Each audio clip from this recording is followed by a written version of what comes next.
y se silencian, como si de alguna manera se pudiera contener el torrente de una tremenda catarata. ¿Por qué ocurre esto?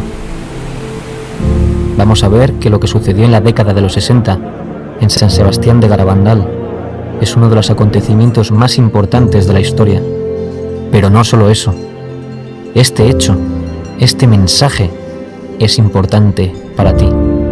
En Garabandal, nuestra Santísima Madre del Cielo vino a traer una llamada a la conversión para todos sus hijos. A la Eucaristía se le da cada vez menos importancia. Debéis sacrificaros más. Ya estáis en los últimos avisos. E incluso hace referencia a un aviso, un milagro y un posible castigo. La Madre de Dios vino a una aldea perdida del norte de España para sostener a todos sus hijos en un periodo especialmente difícil de la historia humana y de la Iglesia. ¿De qué estaba hablando? ¿Estamos viviendo tiempos cruciales? Sacerdotes, obispos y cardenales van muchos por el camino de la perdición y llevan con ellos a muchas almas. Esto era difícil de creer en la década de los 60, ahora ya no. En el transcurso de esta investigación hablaremos con expertos, médicos, teólogos y testigos oculares para tratar de responder a las preguntas clave. ¿Qué sucedió exactamente en Garabandal? ¿Por qué fue tan rápidamente ignorado y olvidado? ¿Realmente ha sido estudiado? ¿Fue silenciado? ¿Es auténtico? ¿Por qué no ha sido aprobado? Miles de apariciones, milagros, grandes gracias de conversión son hoy una catarata imparable. Nuestra Señora del Carmen de Garabandal continuó derramando sobre el mundo sus bendiciones. Ella, la Madre de Dios y Madre nuestra, desea que sus hijos vuelvan a Dios antes de que sea demasiado tarde.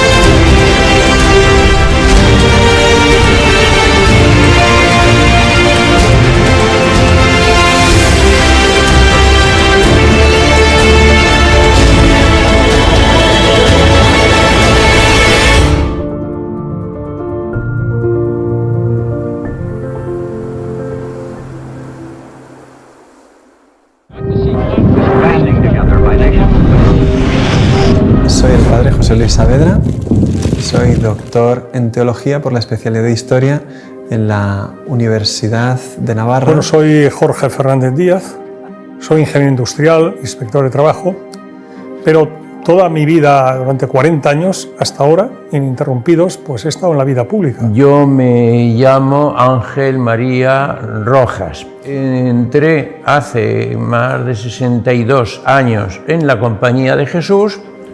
Me ordené de sacerdote hace un poco más de 50 años. Soy Javier Paredes, catedrático de Historia Contemporánea de la Universidad Estatal, y entonces comprenderás que yo las apariciones de Garabandal las vea también con mentalidad histórica. En cada lugar de apariciones, el mensaje que Dios permite dar a la Virgen o que da Dios mismo a través de ella viene a ayudar a la Iglesia de una manera concreta en su tiempo y la sociedad y la historia real en la que está viviendo. Lourdes era una lucha contra el racionalismo. La Virgen le pidió a Bernadette beber barro y comer hierba. La gente estaba escandalizada cuando vio eso y hoy 5 o 6 millones de personas visitan Lourdes cada año. Fátima, la lucha contra el comunismo, el daño que iba a hacer una ideología que se convirtió en un totalitarismo que acabó con millones de personas. En Garabandal, el mensaje es todavía más fuerte. Bueno, creo que el momento en el que la Virgen viene aquí, a San Sebastián de Garabandal, es un momento, desde mi punto de vista, muy especial. Pero bueno, la historia de la Iglesia, claramente. Garabandal coincidió en sus años con los mismos años del Concilio Vaticano II. Garabandal empezó en el 61, terminó en el 65. El concilio empezó un poquito después y terminó el mismo año. El Concilio Vaticano II, año 62, 65, y la Virgen, mientras tanto, está aquí apareciéndose y diciendo unos mensajes. Uno entiende ahora, pues, con mucha más profundidad, el porqué de en ese momento histórico. Durante el siglo XIX triunfa una idea que venía arrastrándose desde siglos, concretamente desde la ruptura de la cristiandad desde Lutero, que era la introducción del concepto de autonomía del hombre. El hombre es un ser autónomo que se puede dar a sí mismo sus propias leyes. Eso mismo ocurre al final del XIX y principios del XX dentro de la Iglesia. De hecho, Juan Pablo II, en una de sus encíclicas más importantes, se llama Veritatis Splendor, en los números 4 y 5 habla de una crisis enorme introducida dentro de la Iglesia, donde los mismos seminarios y facultades de teología se han apartado de la doctrina de la Iglesia. Y en los 10 años siguientes al concilio, 17.000 sacerdotes se secularizaron y 25.000 religiosos y religiosas abandonaron la vida consagrada. Y lo vemos concretamente en la crisis de las vocaciones. Normalmente hasta el año 1964 se mantenían en un nivel de 8.100, 200 seminaristas mayores de España. El año 1964 baja al número de 1.000 y se mantiene en 1.000 algo. O sea, la crisis en torno a los años siguientes al concilio fue increíble, increíble. En el año 62, exactamente cuando empieza el Concilio Vaticano II, se produce la crisis de los misiles entre Estados Unidos y la Unión Soviética, con ocasión de la colocación de aquellos misiles que había instalado la Unión Soviética en la Cuba de Fidel Castro. Eso es octubre del 62. Sabemos que se estuvo al borde de una guerra y ahí parados, esperando órdenes, y mientras tanto el teléfono rojo sin parar de comunicar entre Kennedy, Khrushchev, etcétera, etcétera.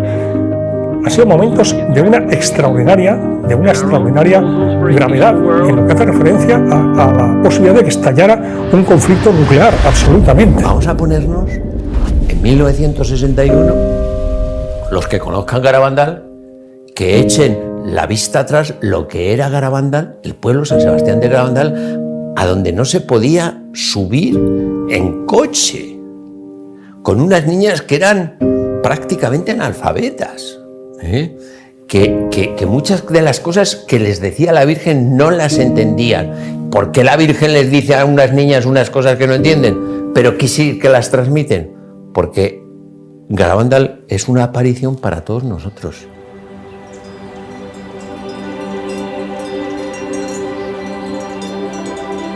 Pues yo soy David Toribio Cosío, nací el año 1935 en San Sebastián de Garabandal y allí viví casi toda mi vida. Yo soy Celina, nací en San Sebastián de Garabandal y tengo 83 años, o sea que nací el 23 de octubre del 35. Yo soy Maximina González, hermana de la madre de Conchita, tía de Conchita y madrina. Soy José Román Serrano Martínez. En su día estuve en Garabandal en el año 61, era veinteañero. Mi padre tuvo la fortuna de llegar a Garabandal a través de un buen amigo, Eustaquio Cuenca. Y bueno, de alguna manera se llegó a un acuerdo entre ellos de decir, oye, ¿por qué no va tu hijo a dar unas clases por allí, estos chavales? Bueno, pasan un fenómeno, un mes o 2 meses allí, en el verano entero. El pueblo no se parece nada hoy a como era entonces.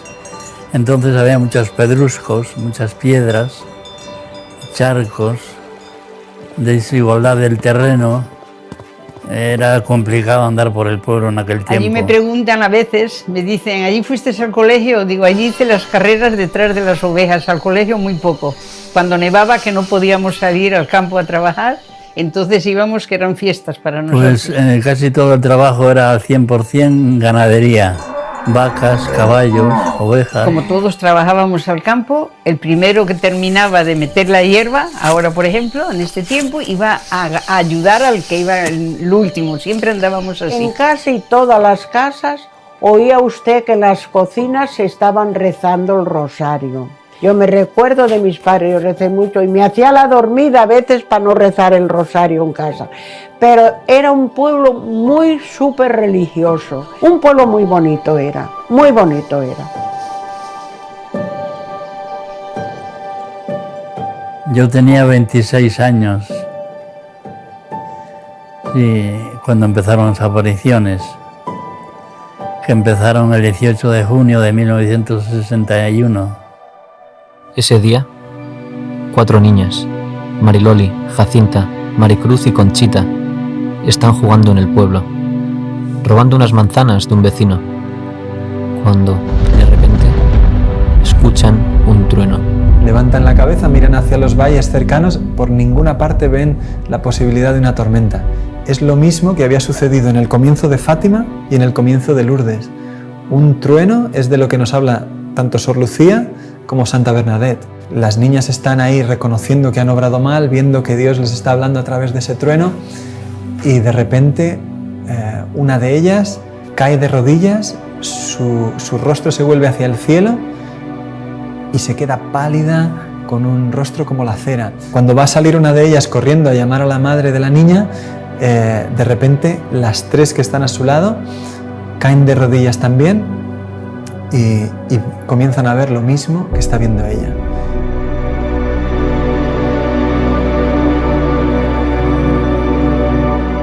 Es un ángel y sin decirles nada les llena como de asombro. De hecho, cuando salen del éxtasis, desconcertadas y como en silencio, deciden ir corriendo a la iglesia. Y cuando van bajando, una niña les dice: ¿pero dónde venís así? Ya responden: es que hemos visto al ángel. Ellas se van corriendo y llaman a la maestra. Queda tan asombrada la maestra que les dice: vamos a ver 2 o 3 días si esto continúa. O sea, ella se ve que confía en sus alumnas, que sabe que son chicas normales y que lo que les ha sucedido puede pasar. Al día siguiente, el párroco don Valentín las entrevista, una por una, sin encontrar contradicciones entre sus testimonios.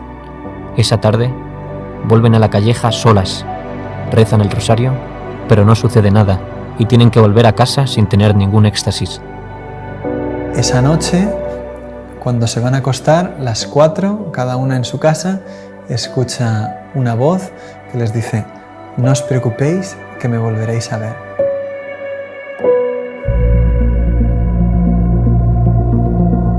Los primeros días fueron la cosa más maravillosa del mundo. Y primero yo decía: ¿qué está pasando? ¿Qué está pasando? Claro, ya me entró la curiosidad de verlas. Rezaban el rosario y al terminar el rosario era cuando tenían el éxtasis y se quedaban rígidas. No las podíamos mover del sitio, ni un dedo, ni mover un dedo, ni nada. Pues venía gente que no creía en las apariciones y le hacían daño a las niñas. Las pinchaban, le metían unos focos por los ojos, porque no pestañearon nunca. Las niñas nunca pestañearon, siempre miraban al cielo con los ojos abiertos. Entonces las madres vinieron donde nosotros llorando por el amor de Dios, cuidar de nuestras niñas que las están maltratando. Entonces a partir de ahí, nosotros los mozos, que éramos unos 20, pues las cuidábamos, andábamos con ellas y fue maravilloso porque nos enterábamos prácticamente de todo.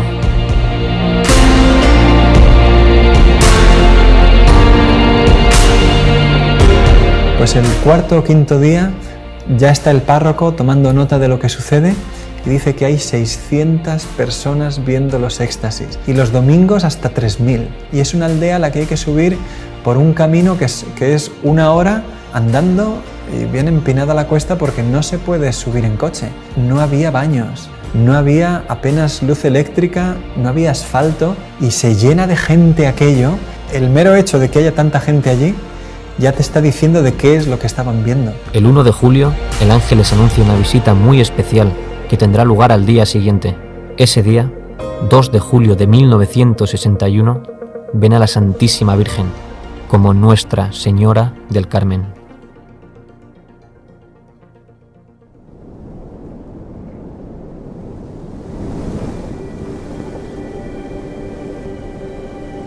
Me llamo Juan Hervás y soy doctor en medicina y especialista en pediatría. Me licencié en medicina en la Facultad de Medicina de Valencia, en España, y posteriormente hice estudios de posgrado en Estados Unidos. En 2 lugares he estado, en Einstein, en Nueva York, y en Harvard, en Boston. Verdaderamente Garabandal para mí constituye un hito dentro de las apariciones marianas, desde el punto de vista profesional médico. La cantidad de médicos que aparecieron en Garabandal y estudiaron a las niñas, pues es que fueron muchísimos. Pero antes quizá empezaríamos diciendo algo sobre Los protagonistas de Garabandal son 4 niñas de 11 y 12 años que vivían en esta zona aislada del norte de España, en la zona montañosa, y que por ese aislamiento tenían una edad que probablemente era inferior, quizá tuvieran 8 o 9 años de edad psicológica. Tuvieron, se dice que entre 2.000 y 3.000 apariciones, acompañadas con éxtasis muy prolongados, de incluso 6 y 7 horas de duración. Todo esto, unido a fenómenos extraordinarios visibles, hizo que vinieran muchísimos médicos y también, ya digo, pues teólogos. Por eso en el cuadro se llama La Calleja, pusieron maderas por arriba y por abajo para que no entraran a tocarlas. Intentaron moverlas muchos. Yo personalmente intenté elevarlas, cogerlas, las asilas y levantarlas estando en éxtasis, y bueno, imposible. Salían de la iglesia en éxtasis y tenían que subir a la calleja, debajo de los pinos. Entonces los mozos teníamos que ir uno por un lado, otro por otro, y unos delante y otros detrás. Era una sensación rara. Corriendo, y de vez en cuando, pues, pegaban un giro, porque por la calleja de no sé qué, por la calleja no sé cuál, hasta que en algún momento empezaban a correr de tal manera que levantaban los brazos en cruz y parecía que en lugar de correr volaban a una velocidad tremenda. Nosotros no éramos capaces de seguirlas. A esa velocidad había un momento en que de vez en cuando pegaban un frenazo en seco, y nosotros en lugar de frenar lo que hacíamos era salir todos disparados porque no podíamos frenar en seco, y luego con los brazos en cruz cogían carrerilla otra vez hacia atrás a la misma velocidad que corrían y volaban hacia adelante. Y luego eso se trasladó ya, y en lugar de hacerlo en el pueblo nada más, corrían monte arriba, y de noche corrían monte arriba, todos con luces, con linternucas como pudieran y tal, y por aquellos andurriales pues te pegabas unos porrazos tremendos, te caías 20.000 veces, ellas nada. Por ahí subían a los pinos, bajaban, daban un recorrido por todos los lados y al final acababan en casa. Y claro, en esas correrías pues mucha gente se dejaba los zapatos o lo que fuera, y bueno, tanto es así que en algún momento en casa de Conchita dijo a Serafín, a su hermano: oye, que me dice la señora que ha perdido el zapato no sé qué, vete a tal sitio que ahí está. ¿Qué dices? De noche y tal. Que sí, que vete, no sé qué, mira, pegando a la cuadra de no sé quién, pues ahí arriba, antes de llegar a los pinos tal, ahí está. Y Serafín, el bueno de hombre, pues corría y hacía lo que decía su hermana, y bajaba con el zapato. Las niñas entraban en trance, que es un estado alterado de conciencia con abolición sensorial. El fenómeno se iniciaba con una hiperextensión del cuello, muy brusca. Caían de rodillas cuando estaban juntas al mismo tiempo, pero la caída era absolutamente imposible. Y son unas piedras tremendas que, bueno, que al caer de rodillas, se oían los porrazos, y sin embargo, al levantarse, miraban las rodillas y estaban intactas, y no tenían ni moratones, ni ninguna rojez, nada de nada. Perdían la sensibilidad táctil y la dolorosa, de forma que se les podía pinchar y quemar. Estando 2 días allí, las metían agujas, de esas de coser sacos de aquella época, que tenían la punta, digamos, curvada para coser sacos, y allí que sin ningún problema les pinchaban. Pero que ellas no sentían absolutamente nada.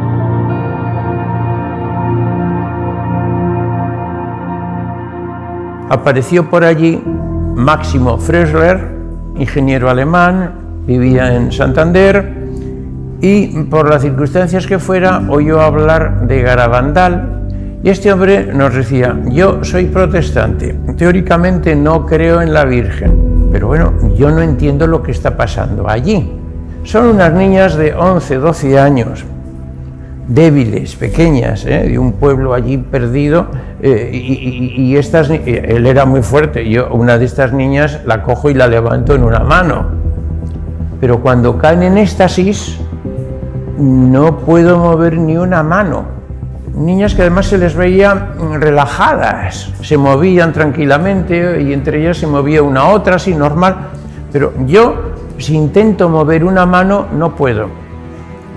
El prior de la Trapa, un hombre fortachón con el que he coincidido yo allí, entre él y yo, intentar en éxtasis levantar o mover un brazo de una niña, no hemos podido. Entre él y yo no es que no podemos levantar, sino no movemos un músculo. Pero además notamos que la niña no hace esfuerzo, está relajada. No lo entiendo. Por ejemplo, un señor de Madrid, un muchacho de Madrid, joven, no, de Barcelona, pues se arrimó a Simón, el padre de Jacinta, y le dice: Simón, yo no creo en estas apariciones. Bueno, yo no creo en estas apariciones ni creo nada. Ando muy mal espiritualmente. Y le dice Simón a este joven: mire usted, la niña de la izquierda es mi niña. Yo le doy permiso para que vaya usted allá y la toque, la levante o haga lo que quiera. Yo soy su padre y le doy permiso. Fue este mozo de Jacinta, se pone a levantarla y no pudo. Y volvió y le dice: Simón, no he podido levantarla. Eso me parecía a mí, dice él. Termina la aparición y le dice Simón a Jacinta: Jacinta, este señor te quiso levantar cuando estabas hablando con la Virgen. ¿Quieres ponerte de rodillas para que te levante ahora? Se pone la niña de rodillas, lo al mozo y la levantó. Ahora creo en Garabandal, ahora creo en Dios. Ay, gracias a Dios. Ahora creo en todo. No, es que es impresionante. Es que sería incontable decir todo lo que ha sucedido en Garabandal desde estos primeros días. Es absolutamente desconcertante. Levitaciones, devoluciones de esos objetos religiosos besados. La niña tenía a lo mejor 100, 200 objetos, cuenta Pepe Díez, que se les hacía como una bola todo delante de lo que ella tenía, de medallas, rosarios, y cogía de uno en uno como fácilmente y lo devolvía a la persona que fuera sin preocuparse. Una señora le dio las medallas, la suya, la de su marido, la de su hijo y la de su nuera. La Virgen besa cada una de estas medallas y la niña no le devuelve a la señora las 4. Sin haberlos visto, le pone a cada uno la suya y sin equivocarse a las 4 medallas que la señora le había dado. Claro, la señora dice: ¿yo qué más necesito ver? Si es que llorando allí delante de todo el mundo, diciendo: es que es imposible que haya acertado las 4 medallas a cada uno la suya, sin saber ni quiénes somos, ni de dónde venimos, ni de quién es cada una, y sin mirar las medallas. La Virgen como se manifestaba, dejando ver algo, claro, que atraía cada vez a más gente. Quienes volvían a casa y contaban esto, hacían que viniese cada vez gente de más lejos. Soy Román Martínez del Cerro García de Blanes. Conocí Garabandal fundamentalmente a través de 2 jesuitas, Lorenzo Lacabe y el padre Ramón María Andreu. Tenía entonces 15 años. Mi padre era catedrático en el mismo instituto. Con un pequeño 600 que teníamos, nos vinimos a ver a Garabandal. Dejamos el coche en Cosío. Era imposible subir desde Cosío a Garabandal porque era una pista forestal llena de barro, imposible, pero encontramos un Land Rover que nos subió a Garabandal. Entonces la primera que yo viví directamente, a mí me gusta sobre todo hablar personalmente de lo que yo he vivido. Me han contado, sé mucho, leído, pero yo lo que de verdad viví es lo que más me gusta transmitir porque lo hago de primera mano. Mariloli tenía aviso por la tarde, por la noche, y nos fuimos a la taberna o tienda que tenía su padre. Nos sentamos allí, tenía la escalera a mano derecha entrando, después una barra y no había sitio, habíamos 10 o 12 personas, y yo me senté en un saco en una esquina de esa tienda esperando esos avisos que la Mariloli podía tener. Pasaban las horas y yo estaba, después del viaje además estaba reventado. Me quedé dormido, mi padre se quedó dormido y todos estuvimos. Y más o menos sobre las 3 de la madrugada, de pronto yo me despierto, ruido, ya. Salimos todos corriendo y pasó la barra en la parte del fondo y Mariloli se había caído en éxtasis en la cocina. Se había oído, fue impresionante el ruido de las rodillas en el suelo. Eso fue impresionante. Salimos todos a verlo. Yo tenía 15 años, yo iba más de curiosidad que otra cosa. A mí me pasó que cuando yo veía a la niña se transfiguraba. O sea, la niña se embellecía, pero una cosa increíble. La niña era una niña normal y corriente y de pronto era otra. Más bien pálida, con una sonrisa y con una cosa fuera de lo natural. Y a mí eso me impresionó tanto que me empecé a temblar y no era capaz de controlarme y lo pasé fatal. Pero fatal porque yo no sabía si me iba a caer o qué me pasaba. Nadie se me hacía caso porque todo el mundo estaba pendiente de la niña y yo era el que menos pintaba allí. Y en ese momento yo pues me dirigí a la Virgen y le pedí por favor que me quitara aquel temblor. Me lo quitó y desde ese momento empecé a disfrutar. Perdón.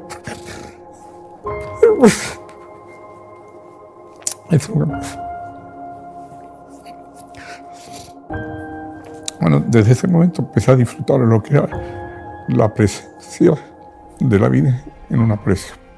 Entonces, hay veces que me preguntan,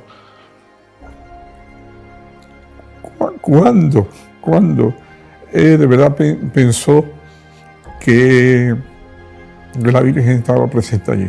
Desde ese momento. Hay dos momentos del Evangelio que a mí me recuerdan mucho aquello. La transfiguración en el Monte Tabor, la sensación de que Virgen está aquí, la sentimos todas. Y la otra, la alegría de, por ejemplo, la visita de la Virgen a su prima Santa Isabel. Esa alegría y ese bienestar fueron en todas las apariciones. Y sobre todo desde ese momento. Desafortunadamente, no todos estaban a favor. Especiales dificultades tuvieron muchos intelectuales. Así sucedió al llegar a la aldea la llamada Primera Comisión Episcopal. Solo subieron 3 veces en todo el primer año de apariciones.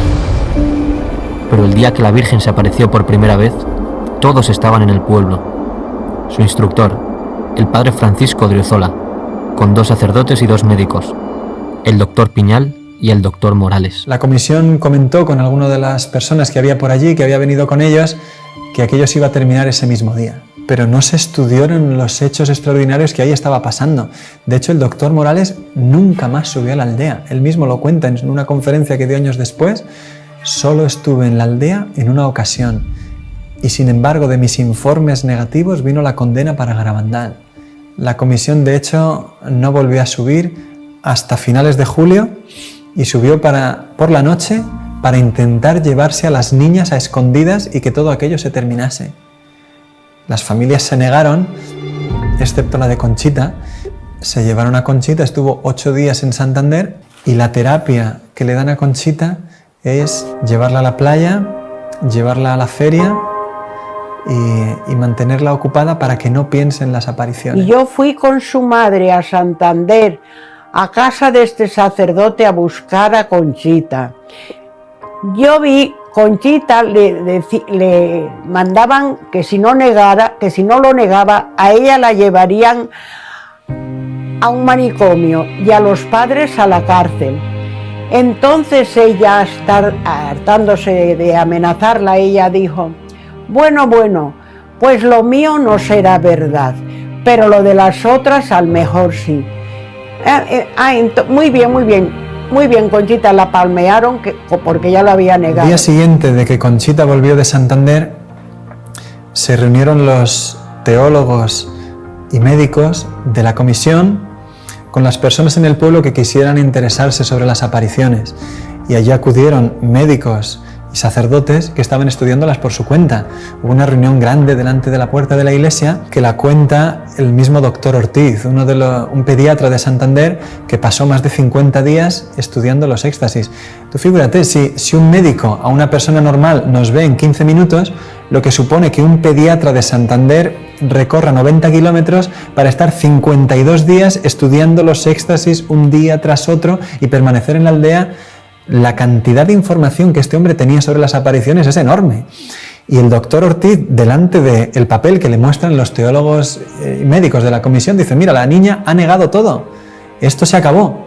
Dice, pero pero ¿cómo me explicas con esa firma lo que yo he probado científicamente, que ha sido una levitación? Es que he pasado mi brazo por debajo de la niña, ¿sabes? Vamos, o sea, es que es una prueba de lo más sencillo, ¿no? Explícame eso, ¿cómo lo ha hecho? No, eso ha sido epilepsia. Dice, bueno, pues pega unos botes bastante poderosos la niña, ¿no?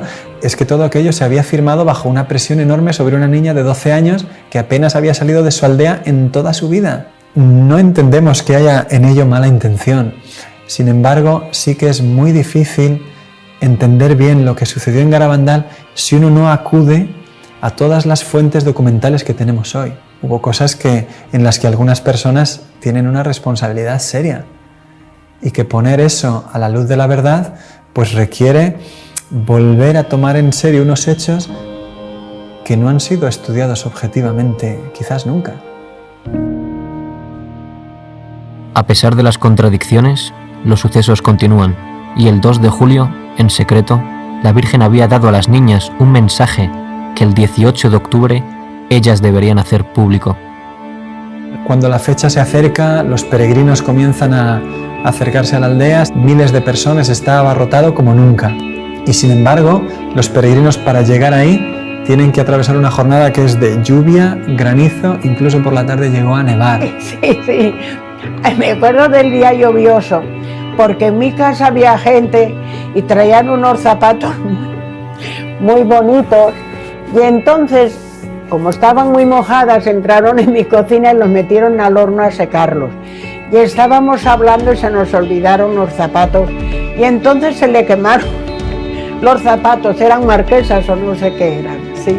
Se leyó en los pinos, lloviendo, llovía a mares. La Virgen pidió que las niñas se lo entregaran al párroco delante de la iglesia y allí lo leyeran ellas.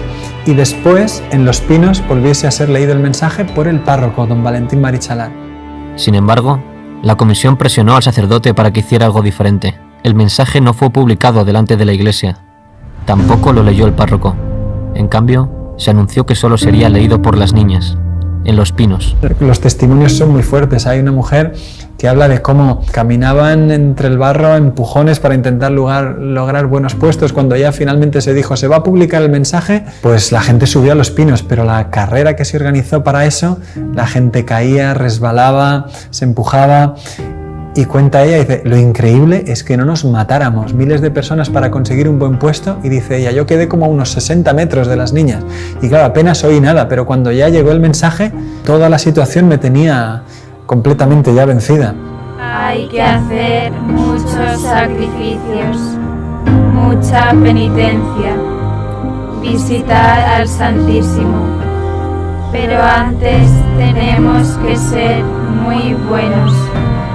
Y si no lo hacemos, nos vendrá un castigo. Ya se está llenando la copa, y si no cambiamos, nos vendrá un castigo muy grande. Insiste mucho en lo que fue el mensaje de Fátima. Estamos en plena guerra mundial, cuando viene la Virgen a Fátima, y dice que las guerras son consecuencias de los pecados de los hombres, y que por tanto tiene que haber conversión. Bueno, en Garabandal lo mismo. El primer mensaje que dice que el cáliz se está llenando de los pecados, de las ofensas a Dios que se están cometiendo, ¿no? Y que si no nos arrepentimos, si no pedimos perdón, si no nos sacrificamos, si no rezamos, pues que vendrá un castigo. Vendrá un castigo, ya anuncia el castigo. El mensaje hablaba efectivamente de un castigo.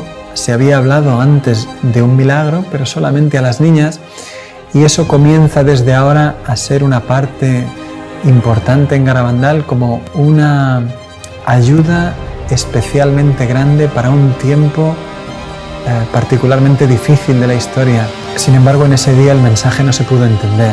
Dijeron, toda esa preparación tan grande para un mensaje tan chiquito como sacrificios, visitar al Santísimo, todo eso ya lo sabemos, y un castigo muy grande si no cambiamos, pues ya lo sabemos.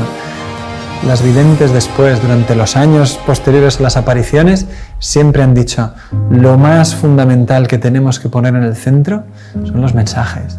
Lo que el cielo quiso hacer ahí, por lo que hubo tantos fenómenos extraordinarios, era para que prestásemos atención a lo que nos quería decir el cielo en esos mensajes. El fracaso del primer mensaje fue un golpe duro para Garabandal. Muchos esperaban algo extraordinario. Por eso, a pesar de tantos prodigios, muchos rechazaron las apariciones a partir de este momento. Pero las niñas, con toda esta situación de desencuentro respecto a las apariciones, empiezan a insistir cada vez más a la Virgen que les tenía que dar un milagro. Haz un milagro, que sea, aunque sea pequeño, como que volemos o que se haga de noche en pleno día, lo que sea, pero que la gente crea, que sepan que tú estás aquí.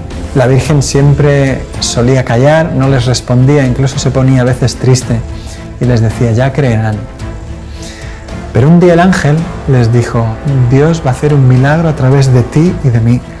El 18 de julio, la Eucaristía, cuando recibas la comunión, que él le traía muchas veces de manera mística, espiritual, ese día será visible para todos los que estén en la aldea. Ella creía que era que se veía siempre, vaya, y le llamaban el milagruco. Y ya cuando dijeron que iba a ser el 18 de julio, creo que era, pues toda la gente que estaba allí por la mañana ya estaba, el pueblo creo que estaba abarrotado, creo porque yo casi no lo veía. Entre unas 8 o 10.000 personas, creo que cuenta la policía, que había en la aldea ese día. Aquello fue pasando el día, coincidió que había baile, estaba tirando hasta cohetes, ya no se sabía si por el baile la Virgen vendría o no, y un poco la desesperación de todos de que no se producía el milagro que todos queríamos ver. Pero venía una prima mía, ¡ay, qué gordísima va a ser! ¡Ay, Dios mío, va a pasar algo muy gordo! Porque aquí se siente la gente engañada, porque dice que no hay derecho, porque... Y le digo yo, Angelina, a ver, mira, ven, mira la cara de Conchita. Mira qué cara tiene Conchita. Digo, con estar viéndole la cara a ella, ¿tú te crees que tiene cara de preocupada? De que ha metido una mentira tan gorda y eso, yo nada más que hacía estar allí y ver a Conchita. Y ya, porque bueno, ¿qué le vamos a hacer? Dios quiere esto, pues con resignación nos fuimos ya para dormir a nuestra casa. Y en el momento que estamos en la calle, oímos un revuelo enorme. Y entonces ya los que estaban más cerca empezaron, ya están éxtasis, que están éxtasis, y claro, nada más casi estar en éxtasis sale, y se da la vuelta, yo ya me la perdí entonces porque resulta que la gente se abalanzó detrás de ella y yo digo que pisamos a gente. Cogí una linterna potente, yo estaba pegado a ella prácticamente y enchufándole con la linterna, prácticamente metida la linterna en la boca. Ella abrió la boca, sacó la lengua, no tenía absolutamente nada. Y de repente apareció un punto. Saca la lengua y empezó a formarse una cosa blanca, blanca, blanca, muy blanca, mucho más blanca que la nieve. Se fue agrandando en forma de espiral. Era como una moneda de 10 duros, decía yo entonces, y así la sacaba todo lo que podía. Y yo vi después cómo se le iba aguando hacia alrededor cuando ya se le estaba deshaciendo. Y hasta que la tragó. Preguntaban a Benjamín Gómez, ¿pero estás seguro que no la tenía en el bolsillo y la puso o que la tenía ya en la boca? Mire, yo estaba a 20 centímetros de ella, es imposible que hiciera nada, estaban muy vigiladas. No estaba a una distancia, no, estaba pegado a ella. Pero eso, ¿quién ha dicho que la tenía en los brazos, en las manos? No, hombre, es que es una barbaridad. O sea, es que la lengua estaba totalmente limpia, y de repente apareció un punto blanco, un punto, nada más que un punto, en la lengua. ¿Dónde se dio ese punto? La impresión esa tan fuerte, yo no la he tenido en mi vida. Yo decía, gracias Señor, ahora sí que estoy segura de que existes, empezaba yo. Yo me he enterado después que alguno de ellos, que después que como que no lo creía después que había sido eso cierto lo que había visto. 2 testimonios contrarios llegaron al día siguiente a la aldea. Uno de ellos ya esa misma noche. Un señor, José Antonio Giuliani, no vio el milagruco, él no consiguió estar en la zona, en la calle donde eso sucedió. Y estando lejos, le preguntó a uno, ¿tú lo has visto? No, ¿tú lo has visto? Tampoco. Pues ya está, todo es mentira, se lo han inventado, es de noche, la oscuridad, las dificultades, la pericia de las niñas, nos la han colado. Y se extendió la noticia de que nos habían engañado, de que era todo mentira. Pero en realidad, este señor no había visto nada. Otro, cuenta Conchita en su diario, que se fue al obispado de Santander, un religioso, el padre Justo, franciscano, y dio testimonio de que aquello había sido todo mentira. Unos días después, sin embargo, pidió a unos religiosos de su comunidad que pidieran disculpa a las videntes. Dice, mira, no sé por qué hice eso, pero estaba enfadado. Estas personas no vieron nada y sin embargo tenían un testimonio que hizo muchísimo daño.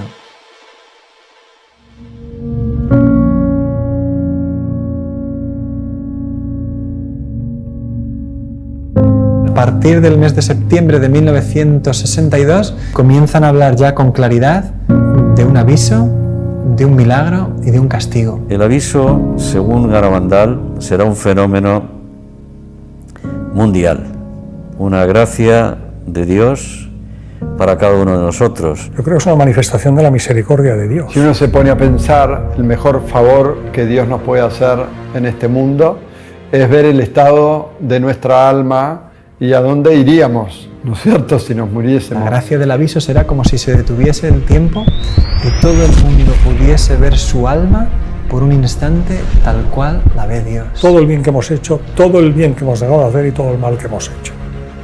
Para que de esa manera tengamos un impulso de conversión. La misma Conchita dijo: lloraremos de lo que Dios nos ama después del aviso. Loli sí que sabía la fecha del aviso y dijo que el aviso vendrá en un momento en que España y el mundo lo necesiten. Y habló de una iglesia que parecerá desaparecida, hablaron mucho del comunismo. España estará muy mal. Yo le dije, ¿peor que como está ahora? Y dice, sí, peor. Sí, todos sabrán que viene de Dios y algunos intentarán negarlo. Eso se va a intentar desnaturalizar. Bueno, pues el Señor vuelve hacia nosotros. ¿Cómo? Con el milagro, para que creamos que efectivamente eso ha sido como tú lo has vivido, lo has sentido o crees que puede haber sido, y no como te están intentando decir algunos. El pequeño milagro de la comunión visible está en contraste con el gran milagro que empezó a anunciar ahora, a partir del otoño del 62, en el que decía que sería un milagro enorme, muy grande, mayor que el milagro solar de Fátima. ¿Y ese milagro para qué vendría? Lo preguntó a Jesús en el año siguiente, en una locución. El Señor le respondió: Señor, ¿es para convertir a mucha gente? No, Conchita, es para convertir al mundo entero. El milagro es tan fuerte, es tan impresionante, que sin una gracia especial te mata, como lo mató al padre Andreu. De felicidad, pero te mata. Yo digo que hay dos personas que han visto el milagro. Una fue el padre Luis María Andreu. A él le llaman el quinto vidente de Garabandal. De repente, mientras las niñas están en el éxtasis, él aparece en el campo de la visión y la gente que estaba en los pinos durante el éxtasis escuchó el grito de él que repitió 4 veces una palabra: milagro. Pero esa noche volvía en jeep con sus compañeros de peregrinación y contaba: qué buena es la Virgen, cuánto nos ama, qué madre tenemos en el cielo. Hoy es el día más feliz de mi vida. Se quedó dormido y nunca despertó. Era un sacerdote de poco más de 30 años, joven, sano. Todo el mundo quedó perplejo porque había fallecido de repente, el día que había visto el milagro de Garabandal. Y hay otra persona que ha visto el milagro: San Pío de Pietrelcina. Y el padre Pellegrino, que la había aceptado poco antes de morir, dice: yo he sido el último hijo espiritual aceptado por el padre Pío en vida. Le dijo que había visto el padre Pío, había visto el milagro antes de morir. Lo que sí sabemos es que el padre Pío dijo que el velo que iba a cubrir su rostro 3 días después de su muerte, que se lo entregaran a Conchita. Este milagro, los testigos de aquellos que vivan el milagro, más esa señal que es muy importante, Garabandal se va a transformar en un lugar de peregrinación mundial. Y ahí es donde vamos a entender esto que dijo la Virgen cuando dijo: el milagro de Garabandal viene para convertir al mundo entero.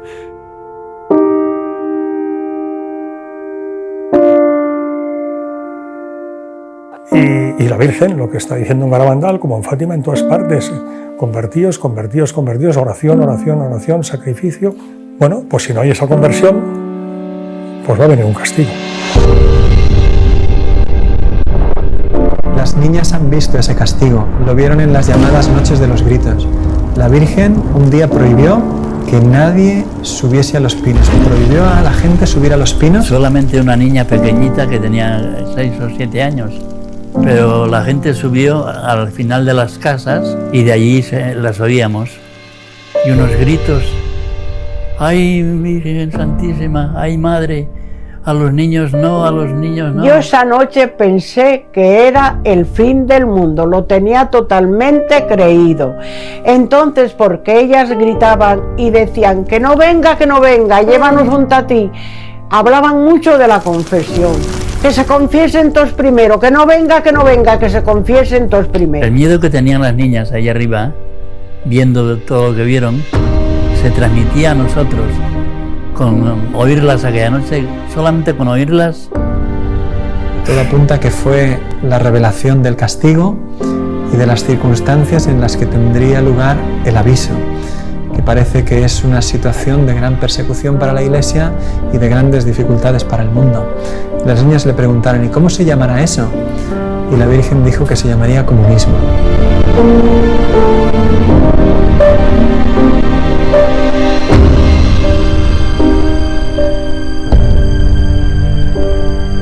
Yo estaba con la boca abierta porque había allí un franciscano que se quedaba aquí en mi casa. Entonces José Manuel, un chico del pueblo, vio a este sacerdote. Padre, rece, que estamos perdidos. Rezaba, cuando rezaba aquel padre, las niñas callaban. Venía una paz inmensa y percibías esa paz. Pero el padre se cansaba de rezar y volvían otra vez. Callaba la boca, porque él también quería oír y quería hablar con la gente, quería enterarse de cosas y dejaba de rezar. Y era la víspera del Corpus. Y el día del Corpus fue un día precioso. Unas confesiones, unas comuniones, una procesión del Corpus con el Santísimo. A mí me da pena que mucha gente, cuando hablan de Garabandal, enseguida piensan, y el aviso y milagro castigo, ¿por qué no nos fijamos en todo lo demás?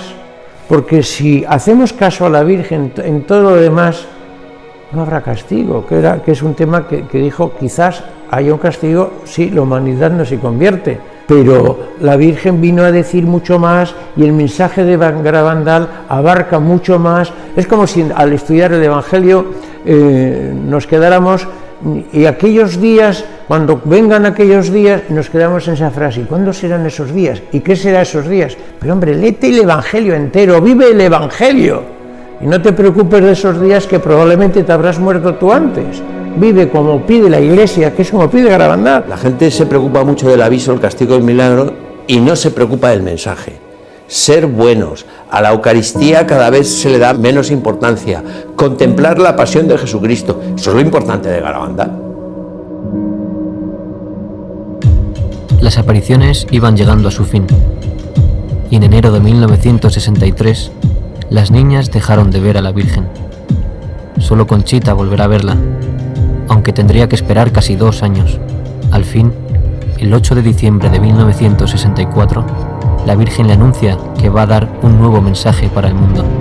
Claro, todo el mundo tiene en la cabeza la crisis de las apariciones con el primer mensaje en 1961. Entonces, ahora, cuando todo está más dividido, de repente se anuncia otro mensaje y lo anuncia una vidente sola. Sin embargo, se va acercando la fecha y mira, todo el mundo esperaba algo. Tanto es así que llega a la aldea más gente que nunca.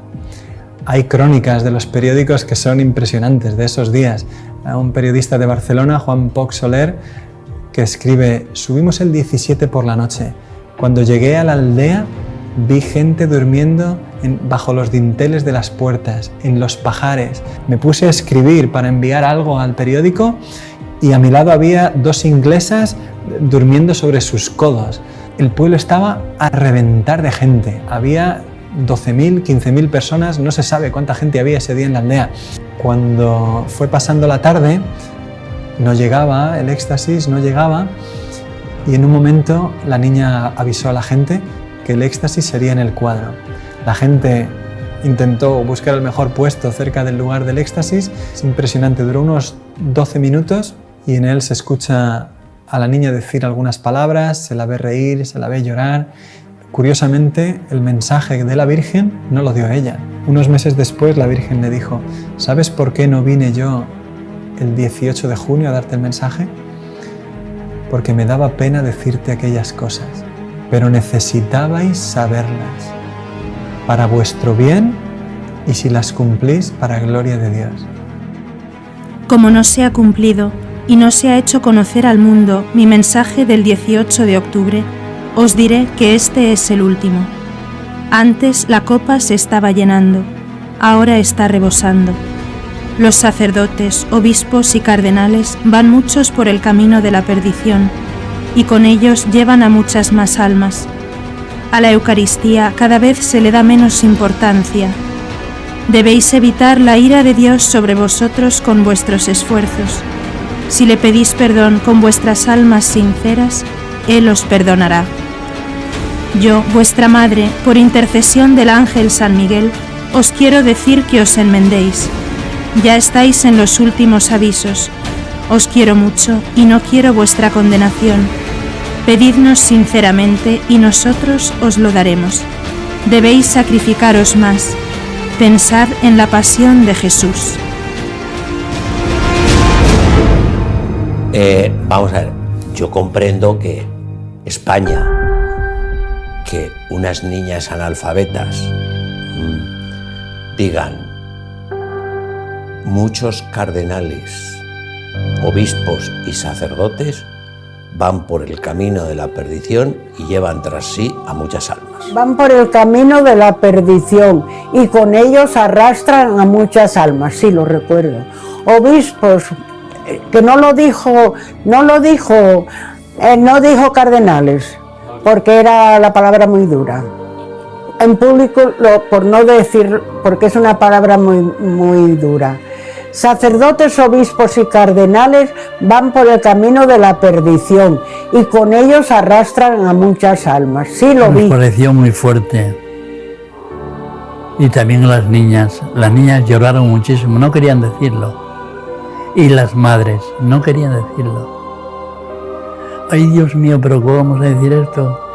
Si los curas son santos, ay, Dios mío, ay. Pero la Virgen les obligó a decirlo. Ten en cuenta que estamos hablando del año 61, 62, 65. La guerra española terminó en el 39. En la guerra española murieron miles de sacerdotes por defender su fe, sacerdotes y obispos. Entonces, a la altura que uno tenía un sacerdote, era de un santo que no podía uno dudar, lo más mínimo, ni nadie dudaba de la santidad del sacerdote. Ahí se ve muy bien también la autenticidad de las apariciones. Si la Virgen no les hubiera empujado, no lo habrían dicho nunca las niñas ni sus madres por todo el oro del mundo.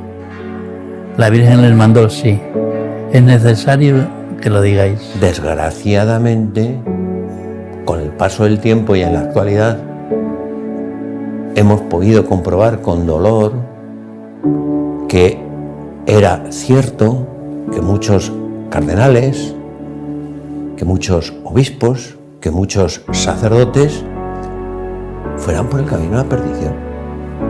Los ejemplos son muy dolorosos. Y que si se hubiera hecho caso a la advertencia de la Virgen que se iba por el camino de la perdición, pues algunos hubieran cambiado el camino y ahora no estaríamos donde estamos. 40 años después de las apariciones, en una entrevista, Monseñor del Val dijo: el mensaje de las apariciones es correcto, interesantísimo, importante y bueno. Lo que no puedo entender es que dijera que muchos sacerdotes, obispos y cardenales van por el camino de la perdición. Pero en la actualidad hemos visto y hemos conocido lo que sucedió desde los años 60 de una manera que nos ha desconcertado a todos. Los escándalos que han sucedido dentro de la Iglesia, la Virgen los estaba anunciando ya en Garabandal para que nosotros pudiéramos estar preparados, vivirlos de otra manera y no perder la fe en medio de una Iglesia que estaba viviendo mal. La Virgen había dicho: no habéis dado a conocer y no habéis vivido el mensaje. La Eucaristía. Garabandal es una aparición especialmente eucarística. El mensaje de las apariciones, desde el primer mensaje, las comuniones místicas, el milagruco, el segundo mensaje, ponen en el centro de la llamada de la Virgen a la Eucaristía. La Virgen no le está diciendo a 4 niñas en Garabandal: a la Eucaristía cada vez se le da menos importancia, sino nos está diciendo a cada uno de nosotros: oye, tú, ¿qué importancia le estás dando a la Eucaristía?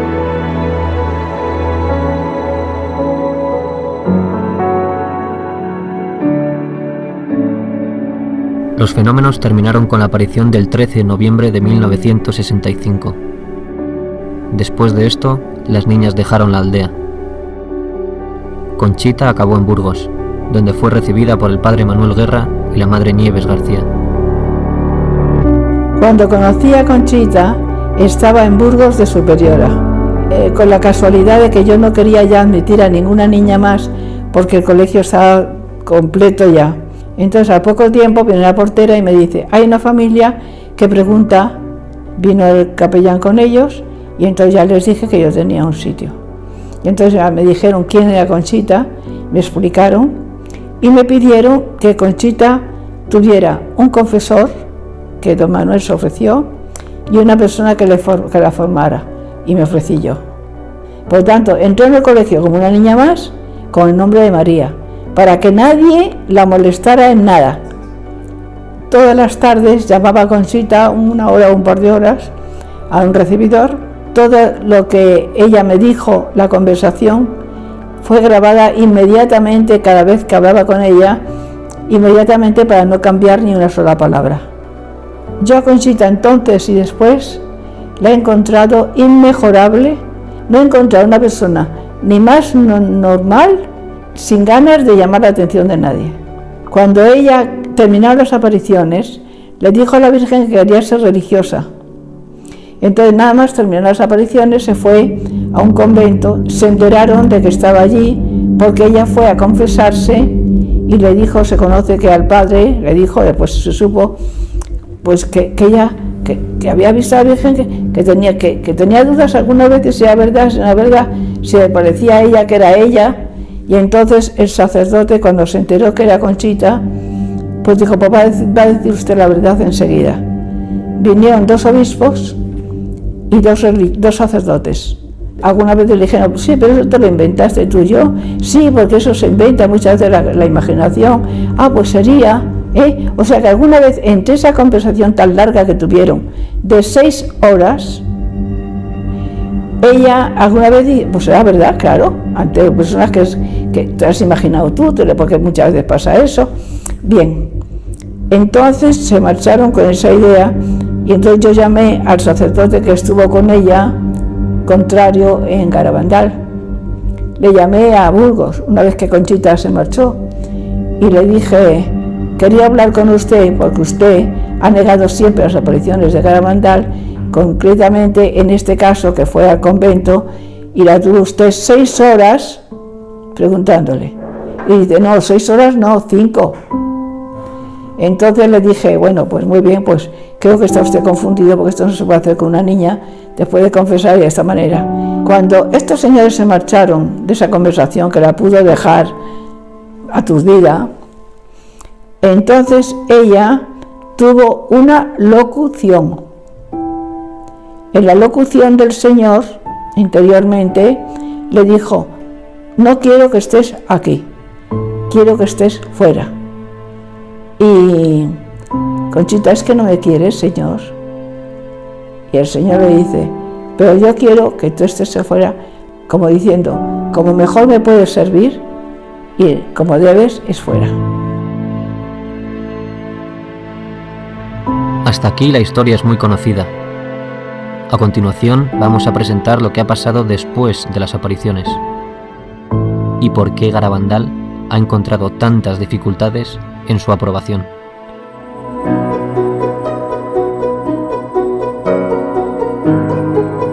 En 1962, Monseñor Beitia rechazó las apariciones. 5 años después, su sucesor, Monseñor Puchol, afirmó que todo había sido un simple juego de niñas. Su nota afirma que todo tuvo explicación natural.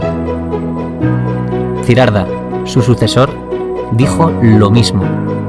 Tras estos 3 prelados, llega a Santander Monseñor Juan Antonio del Val, que había sido miembro de la primera comisión. Por esta razón, del Val sabía que las apariciones no se habían estudiado bien. Por eso intenta fundar una nueva comisión, pero fracasa 3 veces. Al fin, tras 12 años intentándolo, consigue el respaldo de Roma y con el apoyo del cardenal Ratzinger, en 1989 funda por fin la segunda comisión. Escuchemos ahora unos testimonios de esta época y después escucharemos un testimonio muy importante de esa segunda comisión. After the death of Padre Pio, the Holy See increases its interest in the events in Met Kelly. I was born and raised in Seattle of elderly Irish American Catholic parents. I spent a lot of time in Santander in 71, and in 72 spent 10 months here. Pages, news, sensational, and documentary report. The first years, they didn't write anything. I didn't find anything in the papers until after the girls made their declarations of uncertainty. Then on the front page of the local papers, all of them, no hubo apariciones in Garabandal. Nothing. Everything has a natural explanation. And I read that, and the papers were stupid. I mean, there was so much that was illogical. I talked to the Bishop del Valgallo. He had just made his own pronouncement that said, my predecessors have judged that it wasn't certain whether the apparitions were of supernatural origin or not. I'm in communion with those bishops. I had written for him the statements of the evaluation from all of the previous official notes. I just had the part that gave the bishop's evaluation of what happened. And he looked them over and he says, this one, the second note of Bishop Baetzia in 1965, this is the best statement on Garabandal and the one that conveys my opinion on it. And that was the note that had the statement of orthodoxy, that everything is in compliance with the traditional teaching of the Church, the real presence of the Blessed Sacrament, devotion to the Blessed Sacrament that is, and the Blessed Mother that's well known. Maternel Afiner, que es un sacerdote de lengua francesa que en Garabandal estuvo desde el principio estudiando las apariciones, fue entrevistado por la comisión. A él le impresionó mucho que le entrevistaron en un restaurante durante una comida, y le impresionó más todavía que cada vez que él daba una respuesta se escribía de la manera más contraria a las apariciones posible. Le preguntaban, ¿y está usted seguro de eso? Bueno, de eso no estoy seguro. Ponga que duda sobre eso. Él entendía que todo se estaba haciendo de manera contraria a lo que él quería decir. Y cuando terminó la entrevista le impresionó todavía mucho más, porque le dijeron firme, y él dijo, yo no firmo eso. Y tranquilamente, delante de él, pusieron con letras mayúsculas su nombre y su apellido. Y años después, unos amigos alemanes suyos visitaron el obispado para consultar cómo estaba el caso de las apariciones y les contaron que Maternel Afiner había hecho un testimonio en contra de las apariciones y que estaba en el obispado firmado por él. Claro, él mismo cuenta y dice, ¿cómo se llama esto en derecho canónico? Que cojan tu testimonio, se lo inventen, lo firmen y lo presenten como prueba en el caso de un discernimiento. Claro, en derecho canónico esto se llama falsedad, porque una prueba que es nula implica que un juicio tiene que ser restituido in integrum, dice el derecho. O sea, tiene que ser, cuando las pruebas son falsas, el juicio tiene que volver a realizarse, tiene que volverse a estudiar. Y eso es lo que veían una y otra vez las personas que estudiaban objetivamente las apariciones. Se encontraban con que una y otra vez todo se interpretaba de la manera más negativa posible y que cada vez que intentaba moverse algo a favor de las apariciones se volvía a tomar una distancia infinita.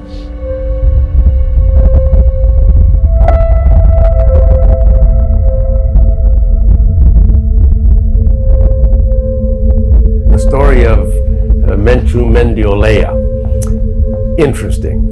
Menchu Mendiolea, the daughter of a well-known businessman who had a religious goods store. His daughter, Menchu, when she was 16, I believe, she told the story of her first sickness a type of leukemia and was in for tests at the main hospital, Valdecilla in Santander, and after doing everything possible, the doctors decided we can't do anything more for her, better for her to go home and be with her and die in the company of her family and friends, which she did, and they would pray for her. Well, someone came with a crucifix that had supposedly been kissed by the Blessed Virgin at Garabandal, and I think most people know that the girls reported that the Blessed Virgin told them, through articles kissed by me, my Son, our Lord Jesus Christ, will work prodigies and miracles. Crucifix, she venerated the crucifix, cured. Well, I guess by that time I had heard that someone from the Chancery went to Mr. Amendiolea and told him, please don't mention Garabandal with the cure of your daughter. It is not proper to connect apparitions which are false with a cure like this. So I went to talk to Mr. Amendiolea. And we talked. I says, is it true that someone came from the diocese to tell you not to mention it? Yes. Well. Desde la misma comisión que estudiaba las apariciones, no solo no se estudia la curación de Menchu, sino que incluso se silencia el hecho de la misma curación y se requiere a la familia que no hablen de ello en ninguna parte. 10 años después, en 1975, Menchu está embarazada de su tercer hijo, 8 meses de embarazo, y le vuelven a diagnosticar la misma enfermedad, eritremia. Su marido, el doctor Ángel Álvarez, es médico en el hospital de Valdecilla, donde ella había estado hospitalizada la primera vez, y allí durante un mes hacen todo tipo de pruebas. Siendo el médico allí, consigue que todo el equipo de hematología estudie a su mujer, incluido el jefe de servicio. Todo el mundo se pone a trabajar sobre ella, y al final el doctor Zubizarreta, el jefe de servicio, le dice al doctor Álvarez, al marido, mira, si tu mujer se cura es un milagro, no va a poder salir adelante.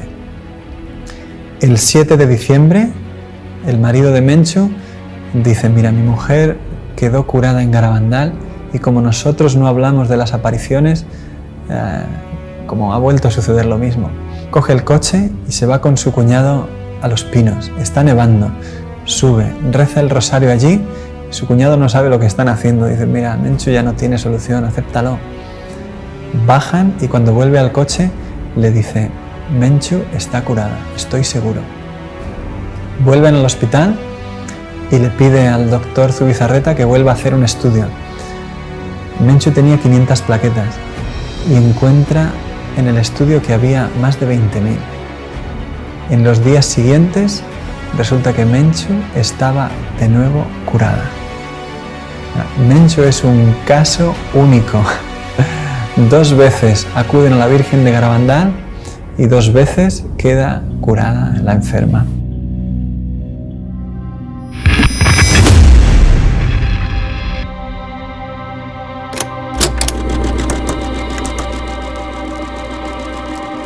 Creo que no tenía todavía 20 años cuando un teólogo, un escritor, hizo un comentario que le escuché sobre Garabandal. Dijo, yo entiendo muy bien que la primera comisión fue un fracaso, que aquello lo ha reconocido el mismo obispo que formó parte de ella y su médico principal. Entiendo que las negaciones de las niñas ante Monseñor Puchol se realizaron bajo presión. Las niñas negaron las apariciones bajo una presión que hoy es indiscutible. Pero ha habido una segunda comisión, y la segunda comisión ha resuelto el caso de Garabandal. Claro, cuando yo le escuché a este teólogo decir eso, yo no tenía argumentos para responder. De hecho, no hemos sabido prácticamente nada hasta el año pasado. De repente, después de estrenarse Garabandal, solo Dios lo sabe, un día abro el email y me encuentro con un mensaje donde me escribe un señor que no conozco de nada, diciéndome el contacto de un miembro de la segunda comisión.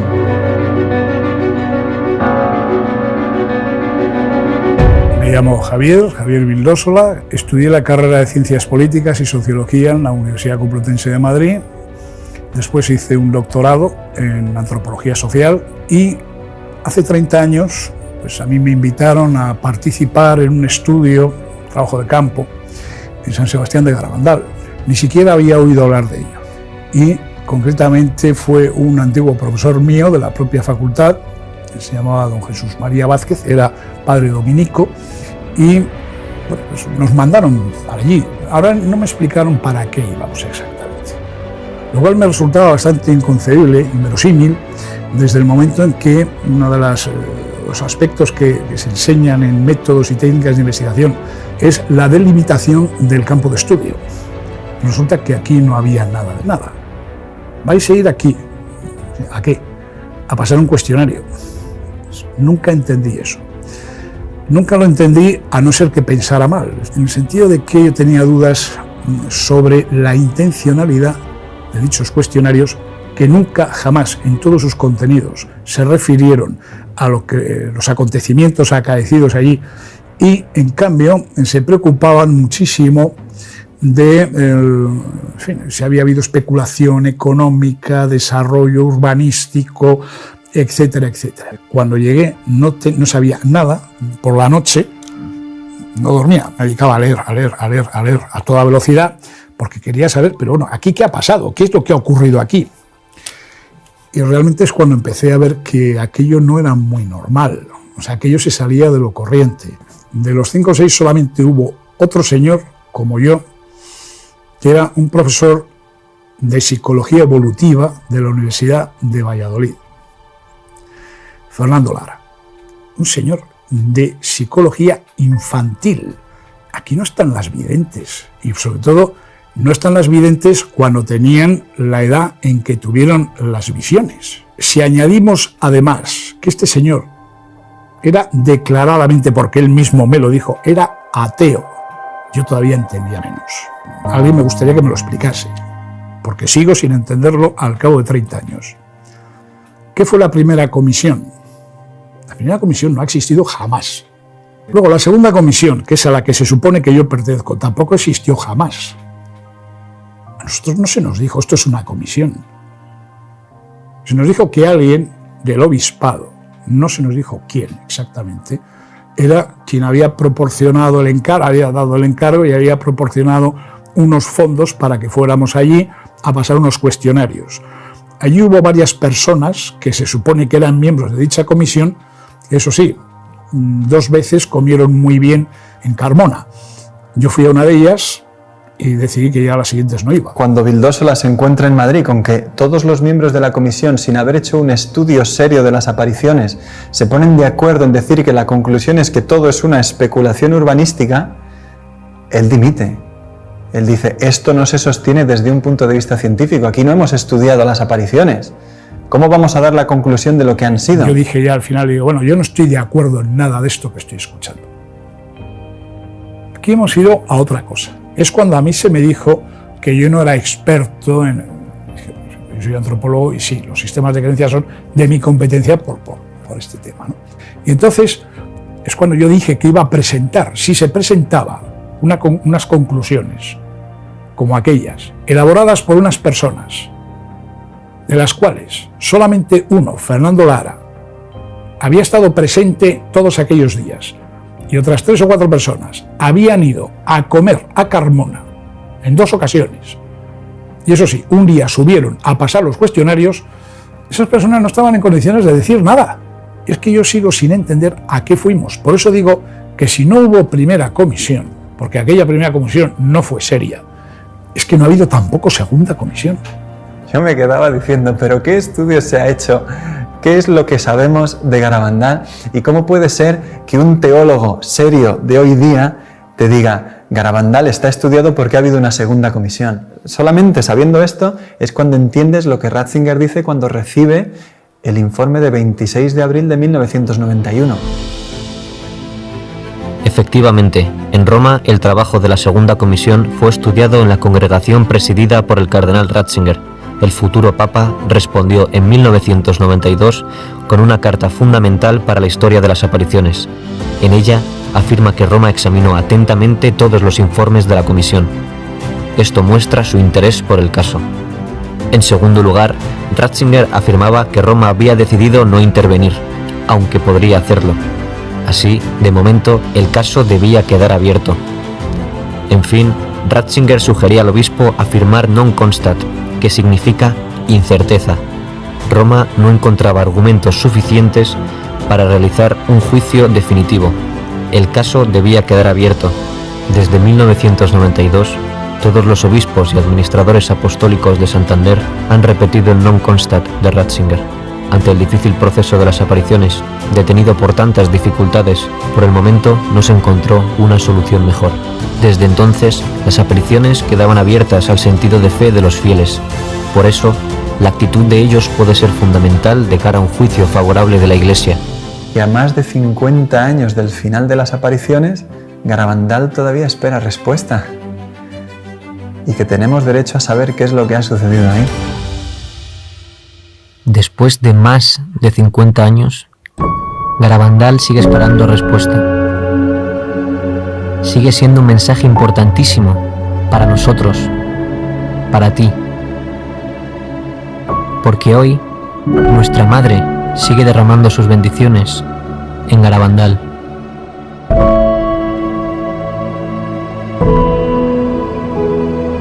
Además, la Virgen ha permanecido siempre fiel, actuando desde Garabandal con una fuerza increíble, como ella se ha comprometido con este lugar y con esta sociedad y esta iglesia que tenemos hoy y nuestras necesidades, que son de dar ese salto en la fe que muchos están teniendo la tentación de no dar. Yo creo en Garabandal, no tengo ninguna duda. Solamente quiero respetar y voy a respetar, faltaría más, lo que determine la iglesia.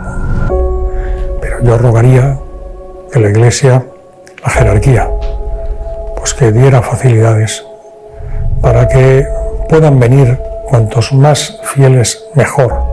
Y en unos momentos tan difíciles como los que vivimos, pues yo creo que en lugar de cerrar, lo que hay que hacer es abrir las manos con misericordia para que puedan ser debidamente atendidos contra más hijos de la Iglesia quieran acercarse a Dios en un lugar que algo debe tener cuanta tanta gente atrae como es Garabandal. Y se compromete a través de milagros, curaciones y sanaciones interiores que siguen produciéndose hasta hoy. Es que sería incontable lo que hay que decir sobre las apariciones.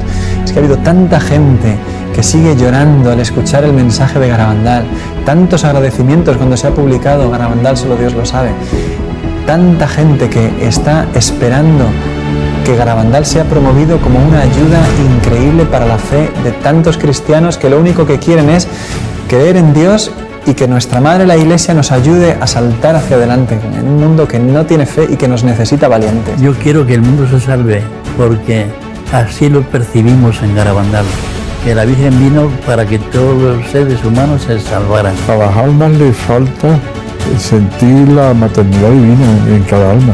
Y eso es lo importante que se siente aquí en Garabandal. Una de las cosas que a mí me gustaría es que se hiciera una comisión médica para el estudio de las apariciones de Garabandal y de los fenómenos asociados, fundamentalmente las curaciones relacionadas con Garabandal, de personas que dicen haber tenido una curación relacionada con Garabandal. Creo que es una obligación para todos en volver a abrir el caso de Garabandal. So much happened there that it'll never be compiled in one area. So many people have experienced different things there, different graces, cures, conversions. Todos vamos hacia un encuentro personal con Jesús, todos vamos hacia una intervención de Dios en nuestra alma, particularmente con nombre y apellido cada uno, pero también en el mundo para cambiar las cosas y el rumbo por donde están ahora, de la cual tú puedes tener mucha esperanza de que muchas cosas van a cambiar para bien. Garabandal no se ha cerrado, Garabandal no ha terminado, yo diría Garabandal está vivo. ¿Cuánto está queriendo hacer el cielo a través de que se deje conocer el mensaje de la Virgen hoy? Porque esas son historias de hoy. Y si nosotros le dejamos, pues pues el cielo se vuelca.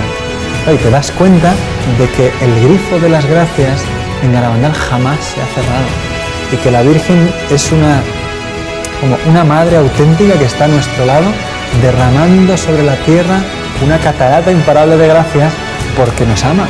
Garabandal hoy es una catarata imparable.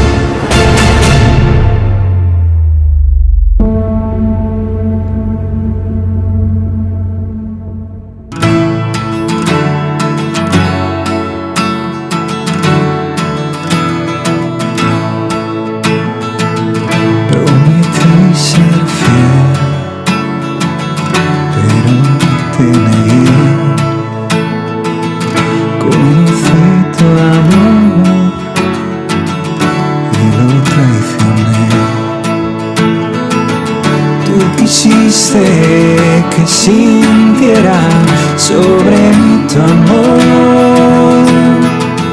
Cuando llegue a ti, llegaré a mi hogar. Y en la noche dudé y tuve miedo, me aparté de ti. No te vayas, no nos dejes, Madre, tú nunca abandonarás a tus hijos que te aguardan, a tus pies, Madre, en Garabandal. Soy tan feliz de tu mano, todo es nuevo por tu amor. Y en Garabandal tu presencia desbordó mi corazón.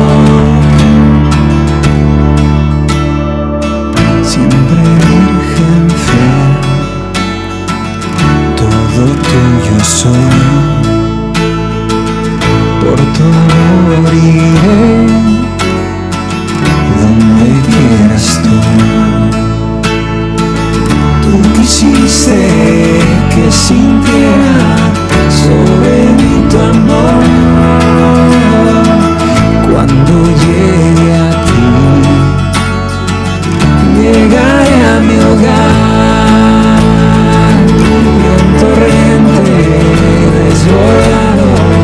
Fue tu amor por mí.